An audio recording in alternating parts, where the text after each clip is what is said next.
First 4 part లో discuss చేసిన విధంగా మనకు బ్యాంక్ దగ్గర నుంచి ఇన్ఫర్మేషన్ అయితే మనకు అవైలబుల్ అనేది వాళ్ళు ఇచ్చారు. ఎందువల్ల అకౌంట్ ఫ్రీజ్ అయింది అనే ఇన్ఫర్మేషన్ ఇచ్చినప్పుడు మనం ఫస్ట్ ఆ ఇన్ఫర్మేషన్ ఇచ్చినప్పుడు మనం చూడాల్సిన మోస్ట్ ఇంపార్టెంట్ 5 పాయింట్స్ ఏంటంటే మన అకౌంట్ కంప్లీట్ డెబిట్ ఫ్రీజ్ అయ్యిందా అని చెప్పి చూడాలి. అంటే టోటల్ అకౌంట్ ఫ్రీజ్ అయిపోయిందా లేకుంటే కాస్త అమౌంట్ మాత్రమే హోల్డ్ లో పడిందా అనే విషయం చూడాలి.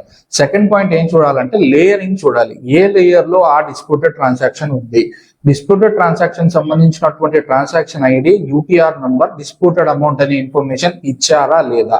ఆ తర్వాత మనం చూడాల్సింది ఏ స్టేట్ దగ్గర నుంచి సైబర్ క్రైమ్ కంప్లైంట్ అనేది రిజిస్టర్ అయింది, ఏ పోలీస్ స్టేషన్ దగ్గర నుంచి రిజిస్టర్ అయింది, ఎవరు investigation officer contact details, mobile number ఉంటుంది, ఈమెయిల్ ఐడి ఉంటుంది, పోలీస్ స్టేషన్ అడ్రస్ అనేది ఉంటుంది.